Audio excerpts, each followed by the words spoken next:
Join us now as we explore where did all the water go, as well as answer questions as to whether Noah's flood might have been a local rather than a worldwide event, as some have proposed, in part 3 of the Genesis account of Noah's Ark. It's a very dramatic start, isn't it? Since we covered Matt Powell's Case for Noah's Ark recently, I spotted this in my browser and I just couldn't help myself. So this isn't about the actual flood happening at the time, this is about where the waters went. Because you got to remember, they claimed that the flood water went up as high as mountains according to the Bible, and engulfed the entire planet. Now we don't know if they agree with that yet specifically. This is Answers in Genesis after all, not Matt Powell, but you know, it comes from the same place. And of course, they all agree, don't they? But nonetheless, they said they'd address those issues within this video as well. So let's hear what they've got to say. And the waters receded continually from the earth. At the end of the 150 days, the water decreased. Genesis 8, verse 3. Okay, so the Bible is the claim, and there's 150 days of flooding, the waters decreased. So what has he got for us in this regard? Most people don't realize that where its highest mountains and lowest valleys evened out, there's enough water in today's oceans to cover the entire earth to a depth of over 1.5 miles deep. Okay, that seems true, though be aware the same logic would mean a global flood on a completely level spherical Earth would occur even if the water was 0.0001% of the volume it is today. It would be about 15 centimeters deep. I mean, we could go even shallower if we wanted to, but we'd only have to cover the surface in water on the smallest of scales. So the only part that seems inconceivable is that the Earth was completely, perfectly level. 3/4 of the Earth's surface is still covered with water, and there are low parts like the Marianas Trench, and there are high parts like Mount Everest, and of course we live on the high parts. No, we don't. You just said we live on the high parts, like that would be Mount Everest. Now certainly we don't live on the low parts, you know, the bottom of the ocean, despite how cool that would be. However, sure, some people do live in the mountains, but most of us, the majority, live at about sea level or just slightly above it. And then it decreases in population the higher in altitude you go. But I'd say we live on about average and above. Now I realise I am assuming that the highest point is equal but opposite in the lowest point from the surface of the water, which, to be fair, isn't actually that far off. Mount Everest can fit in Challenger Deep, well, not quite literally width-wise, but it can fit there in height-wise, and there'd still be water above it. But I think you can only really fit 1.2 Everests within Challenger Deep, just based on height. I would be very off if you could fit like 7 Everests in Challenger Deep, then you'd have to say it is on the high point. But that's not the case. Just thought we'd cover everything before people rush to the comments. Do you know who confirmed this? The famous undersea explorer, the late Jacques Cousteau. Were the crust of the Earth to be leveled, with great mountain ranges like the Himalayas and ocean abysses like the Mariana Trench evened out, no land at all would be shown above the surface of the sea. Earth would be covered by a uniform sheet of water more than 10,000 feet deep. So overwhelming the ocean seems to be. Oh, well that's an interesting take. I can kind of see where they're going with this. There's still a massive problem. I guess they're trying to set it up as if the waters never left the Earth and that the world was more, I was going to say flat. They don't believe in flat Earth, as far as I know. They believe the world was more level, like it was a smooth ball, and then it flooded, and the waters never left, but mountains arose from those waters. And we live on mountains, essentially, that are above those waters now. Well, that's where I think they're going anyway. I mean, at least if that's the case, they're thinking outside of the box. However, I do think they are going from one extraordinary claim to a completely bonkers one. But we'll have to wait and see. Simply put, the water from the flood is still in the oceans and seas we see today. And the majority of geologists observe, it does appear that the continents were at one time all together and not separated by the vast oceans of today. I remember learning about Earth's prehistory, and as a child and throughout my teens, I was absolutely fascinated by aliens. I know that's random, I know, but just bear with me. As I say aliens, I don't mean little green men that have flying saucers and want to anal probe you and destroy all humans. I was more interested in the simpler side, like just simply alien carnivores and herbivores, like an alien ecosystem. Unfortunately, we can't really tell if there's an alien ecosystem out there somewhere, Not for certain, anyway. Let alone understand that ecosystem at all from this far away. But with that fascination unresolved, I found myself looking at Earth as if I was an outside observer when looking at it throughout history. Times like he mentioned when Pangaea was still formed presented a completely alien ecosystem to me. Alien as in strange rather than like completely from another world. But if you look back at that time, they may as well have been. The Permian era was my favourite alien-like ecosystem, just in case you were interested. What I find most interesting about this argument is that Pangaea broke apart 170 to 195 million years ago. And, I've checked, Answers in Genesis believe in 6,000-year-old Earth. Talk about cherry-picking your evidence. Not only that, but Pangaea isn't even considered the first supercontinent. In fact, and just to be honest here, these are educated hypotheses, but they are backed with scientific evidence. Valbara is the first supercontinent that we think existed about 3.3 billion years ago. And I'll just read a few more because I can't remember the names. And then there have been many more. Kenorland, Columbia, also known as Nuna, Rodinia, Pannotia, and that's when we get to Pangaea, and technically even that split off into two different continents called Gondwana and Laurasia. But that would be a hell of a lot of geological activity within 6,000 years. So there are very good reasons to believe these features likely formed during or since the Great Deluge, and that the Earth during Noah's pre-flood day didn't have the high mountains or deep ocean trenches of today. Pangaea had mountains, and we know this because of geological rock formations that still exist today, orogenic belts, which are regions of the Earth's crust which have been deformed due to tectonic plate movements, and the fossil record, which shows creatures adapted to those sorts of environments during the time of Pangaea. This is going good, I'm having fun here, and we haven't even got to the full explanation yet. I mean, I know they said that the waters are still here, so they haven't gone anywhere, they technically have answered the question, but how does that work while still having the real world that we see today? That's kind of still unanswered. The forces involved in the flood were certainly sufficient to change the planet. And within such a short time frame, enough to destroy it as well, apparently. Scripture indicates that God formed the ocean basins, raising the land out of the water so that the floodwaters returned to a safe place. Some theologians believe Psalm 104, 7-9 may refer to this event, indicating how God ended the flood by raising the mountains and lowering the ocean basins so that the water ran off the earth to form the present oceans. Don't you find it contradictory though? I mean, let's take a look at the flood story again. I'm going to read it because I refuse to memorize the Bible. They rose greatly on the earth, and all the high mountains under the entire heavens were covered. The waters rose and covered the mountains to a depth of more than 15 cubits. As the flood was taking place, the flood covered all of the mountains. How could the flood cover the mountains if mountains had yet to exist?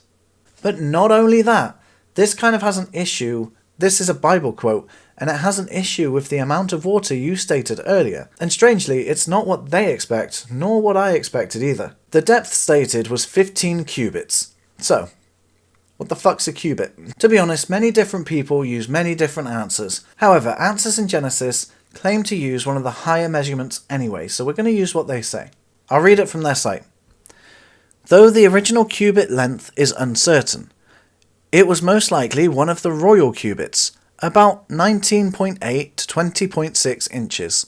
If so, the ark was actually bigger than the size described in most books today, which usually use the short cubit. So they use larger estimates anyway, and I'm just going to use 21 inches for math, because that increases their size again, and we cover all grounds then. You can't say that I was limiting it at all. Based on 21 inches for 1 cubit, timesing it by 15, we get 315 inches for the depth of the water. And what was it he claimed that the flood would have a depth of? In miles, if the earth was level. Let's play the clip again, it'll be better coming from him. There's enough water in today's oceans to cover the entire earth to a depth of over 1.5 miles deep. Now don't get me wrong here, if that was just a minimum estimate, then they're not technically wrong. 1.5 miles is definitely more than 0.05 miles. No, 0.005 miles. My mistake. Oh, how accurate the Bible is. Now, I am aware it does say above the mountains, so maybe that's where it's coming from. That's how high it was above the mountains, but mountains didn't exist back then, apparently. That's where the water went, remember? Now, this leaves me with a very different question. Not where did the water go, but where has all this water come from? Because even the Great Flood, the one that was global, isn't enough to fill our oceans. To the level that we see today, at least, anyway. Again, just to be clear, according to the Bible and Answers in Genesis. Some creation scientists believe this breakup of the continent was part of the mechanism that ultimately caused the flood, possibly associated with continental breakup and plate tectonics. General scientists aren't 100% sure as far as I could tell, but swapping the flood for a flood might be more accurate. Pangaea did break up towards the end of the Triassic period, and there was an extinction event which ended the Triassic period. However, as we said, there were mountains here already at this time. Just thought I'd add that. And as there were many aspects to this extinction event, there was a lot of volcanic activity along with a runaway greenhouse effect which, yes, likely resulted in large-scale flooding. The main problem is, though, humans were not around to witness it. This event was around 200 million years ago, and even the intense volcanic activity lasted for about 40,000 years. That part alone is longer than Answers in Genesis claim the Earth's age to be. And that's just when it was intense. And what baffles me even more so is trying to fit all of that activity and energy into such a tiny time frame, like 1 year. You'd need some pretty decent god magic to not just save us, but save the planet itself. Some have speculated because of Genesis 10:25 that the continental break occurred during the time of a man called Peleg. However, this division is mentioned in the context of the Tower of Babel's language division, where God confused the languages of the whole earth in Genesis 10 and 11. So the context points to a dividing of the languages and people groups, not of the land masses breaking apart. It's weird that you brought up that challenge as if it was like the leading conclusion against your own. I do wonder if he's going to challenge, an actual scientific standpoint on the issue. And here's something I'm curious about, because I always hear it as in, instant, creation, as in all the animals were created at once. But yet, throughout the fossil record, we can see new species emerging at different time points. Not just going extinct at different time points, but new species emerging in different time points. Is God just there going, right, we're going to throw in trilobites now, why not? And then later on goes, ooh, why not? We'll have Anomalocaris. Well, they were about the same time period, actually. I don't know. Iguanodons. And then we could eventually go into something like, I can't remember what it was called. I've got something in mind. It's a mammal. Looks like an elephant, but with a giraffe's neck. I'm going to look it up. Paraceratherium. That was it. For some reason, I couldn't remember its name. And I just really wanted to name it. And then come up with us. I don't know. It doesn't seem like we were all created at once.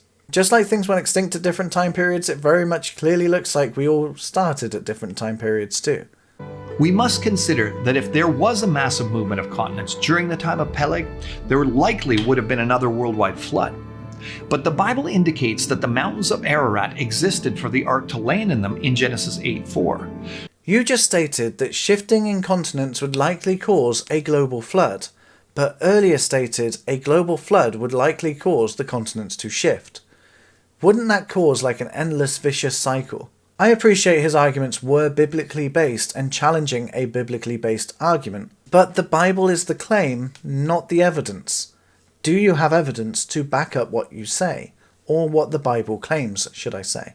In all seriousness though, that is actually narrowing down that time window of when Noah's Ark settled on Mount Ararat, from now till about 1.5 million years ago. Well done. Many Christians today claim that the flood of Noah's time was only a local flood. However, this isn't because of a plain reading of the Genesis text, or what the majority of Christendom believed prior to the late 1800s.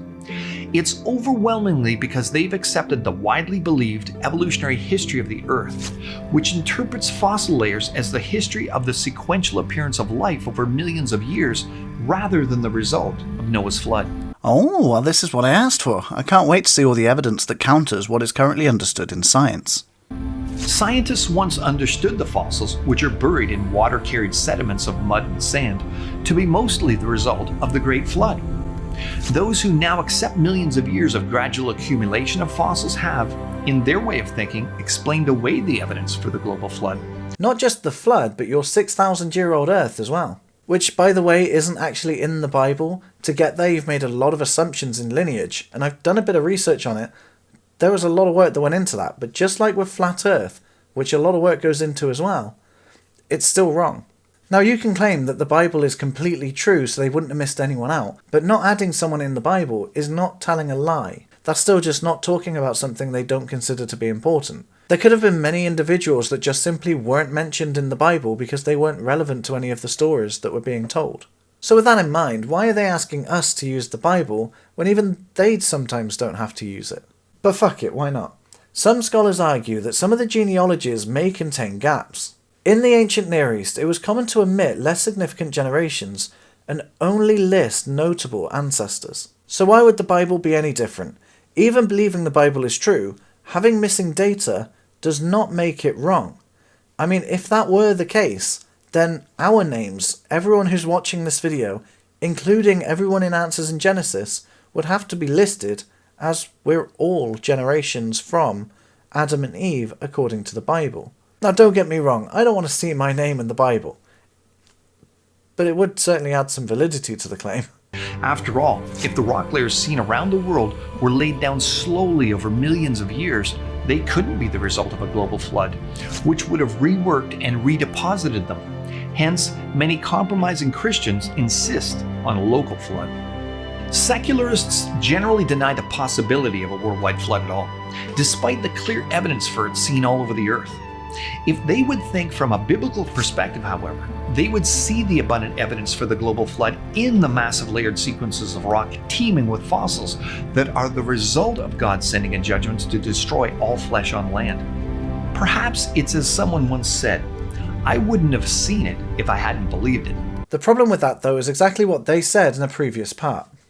Scientists once understood the fossils, which are buried in water-carried sediments of mud and sand, to be mostly the result of the Great Flood. So what you're saying is that people used to believe in your way and have since learnt more information and have decided that it doesn't match and have then changed their mind, moving on to new ideas and new concepts, but you're saying they should ignore that new information and just simply believe that it was God's judgment. The problem is they already believed your way once, like you're saying they should now, and have found out that it was wrong. So even if we follow your idea, we're probably just going to do the same thing again. It's not going to work.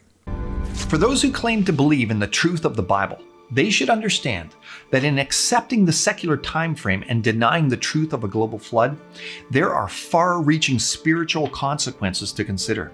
If you don't believe what I believe, there will be consequences. But as we've already said, there's no reason to believe the Earth is 6,000 years old just because of what they claim that the Bible claims, even if you take the Bible literally. So, surely using the Bible to convey your message instead of your God Almighty's message would have much greater consequences, instead of trying to understand the real world around you that your God created. But whatever, we don't need to worry about that. What are these consequences about having these thought crimes? Why? Because those who accept the evolutionary time frame with its slow fossil accumulation also rob the fall of Adam of its serious consequences. They put the fossils which testify of disease, suffering, and death before Adam and Eve sinned and brought death and suffering into the world. But if the fossil record, with all of its recorded death and suffering, occurred millions of years prior to Adam sinning, then God must have used death to create. Therefore, it couldn't have been Adam's sin that allowed death and suffering into the creation. What then is Jesus to save us from? Or, and I'm just going to put this out there, it's possible that God does not exist. This seems more like a you problem than anyone else's. Assuming that it does exist, and that is what the Bible, when matching reality, is telling you, then hopefully you can understand why atheists say that even if God exists, it's not worth worshipping. Under this scenario, How could a Christian answer why there's so much pain and suffering in the world if God is good and yet he used diseases like cancer to create? How then do you determine which parts of the Bible are true?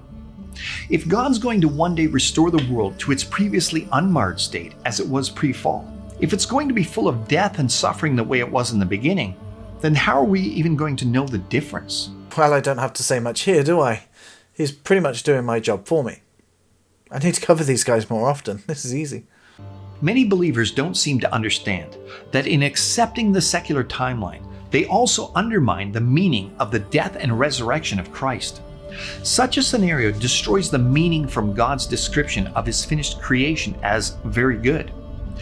Deuteronomy 32 verse 4 says, "Every work of God is perfect." I'm sorry, I'm going to have to interject here. Look at the text they've provided. I think we've just figured out who God is. Look at the R. I don't know if I'm pointing at R, but look at the R. It's capitalized. His work is perfect, for all his ways are just. A God, I'll admit, a God, not the God, of faithfulness and without iniquity, just and upright is he. I don't think there's any better way to describe Dwayne "The Rock" Johnson. Upright and just is he. What can I say? You're welcome. He's been upgraded from a demigod to a god. Next, the God. This Bible is absolutely incredible, and remember, we have to take it literally. Otherwise, there will be serious spiritual consequences. It's actually an attack on the very character of God to believe he used billions of years of death and suffering and disease and called it very good at the end of his creation. Again though, this is just a time difference. Isn't it still just an attack on God's character to say that he did it in 1,000 years, or a few hundred years, or even 7 days if you're going to go for that argument, and still say that he did it through death, suffering and disease, and called it very good at the end of his creation? And don't give me that load of shit that God ended his creation and then we had free will, because that would apply for both of us. He would have had his creation at the Big Bang and then nothing would apply after that because, well, he's done his creation part. And the rest was free will. In addition to that, there are also many other logical inconsistencies in changing the flood account to a local event that make belief in the Bible seem weak and arbitrary to the skeptical world. For example, if the flood only affected the area of Mesopotamia, as some claim, why did Noah have to build an ark? He could have walked to the other side of the mountains and escaped. Clearly this guy has never been in a flood before. I was going to school in Tewkesbury in 2007 when Tewkesbury became an island because of a local flood. That admittedly got global coverage, but there's a difference. It wasn't a global flood. I mean, why didn't everyone just get up and go somewhere else instead? It would have saved a few lives. I mean, I was walking home from school, because I was at school at the time, they closed it early, and I was walking home from school. I ended up trying to take a shortcut home because I was used to the rain, but I just wanted to get home quick, and I didn't expect it to be too flood-like, but, you know, it was Tewkesbury. It just happens every year. And when I went through this field, and I was on my own as well, which made it probably a bit worse, and I know going through a field, which was a floodplain, was stupid, but, you know, shit happens. And I went into a field that wasn't flooded when I entered it, but for me to leave that field, I was practically swimming. I was also on my own little island when in the field. The water was catching up to me, and as I went round the corner, the water was already in front of me. To leave the field, I had to practically swim. Now, I'm not trying to defend Noah's local flood here. I'm just trying to point out how stupid his statement was. Most importantly, if the flood were local, people not living in the vicinity of the flood wouldn't have been affected by it at all. They would have escaped God's judgment on sin. Again, that's a you problem. You see, many people are Christians and believe that a lot of the stories in the Bible are metaphorical, not thinking that they actually happened. And that's perfectly fine for them. They're just people trying to understand God without making unsubstantiated claims about it, other than, you know, it exists, or maybe it exists, which isn't so much of a claim. But you get my point. And in addition, Jesus believed that the flood killed every person not on the ark. What else could Christ mean when he likened the coming world judgment to the judgment of all men in the days of Noah in Matthew 24, verses 37 to 39? Bible skeptics have picked up on these inconsistencies and used them to attack the authority of the Bible and the gospel itself. When you claim something crazy, people are naturally going to ask questions about it. It's just human behavior. It's not an attack. I got abducted by aliens. Oh my god, are you okay? What happened? What did they look like? Ah, stop attacking me! They really fucked you up, didn't they? Ever since they first appeared. For example, the famous atheist Thomas Huxley pointed them out very soon after the church began adopting these compromise positions rather forcefully when he said, "I confess I soon lose my way when I try to follow those who walk delicately amongst types and allegories. A certain passion for clearness forces me to ask, bluntly, whether the writer means to say that Jesus did not believe the stories in question, or that he did. When Jesus spoke, as a matter of fact, that the flood came and destroyed them all, did he believe that the deluge really took place, or not?" It seems like a pretty valid question to me to ask what Christians actually believe in. But again, I feel the need to state that not all Christians believe the same thing, and many Christians would probably answer that question very differently. This may surprise you to know, whether Jesus was God or not, I don't care, but he was still a human being, even if possessed by God. He was still a human being, and he was not present for the flood that you claim to have happened. So it is possible that he believed it to be true, and the details of the event, but could have been wrong completely or about some things. Even if Jesus was God and God came into human form, bound or limited by our human body, then he would have had a brain with only Jesus' memories within. He would still be limited by the human body that God would have been contained within. Otherwise, Jesus would literally have been able to do anything, and he could have been like Neo from the Matrix, flying around the world.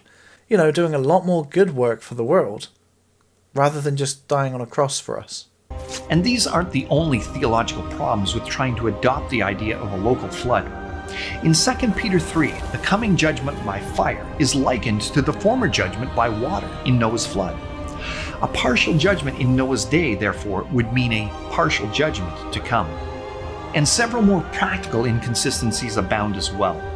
For example, if the flood were only local, how could a local flood have waters rise to 20 feet above the mountains, as mentioned in Genesis 7:20? Look, I agree. The local flood has issues when relating to the Bible literally, but those issues are not answered with a global flood, as we've already discussed. So maybe the Bible isn't being accurate here, and that's okay.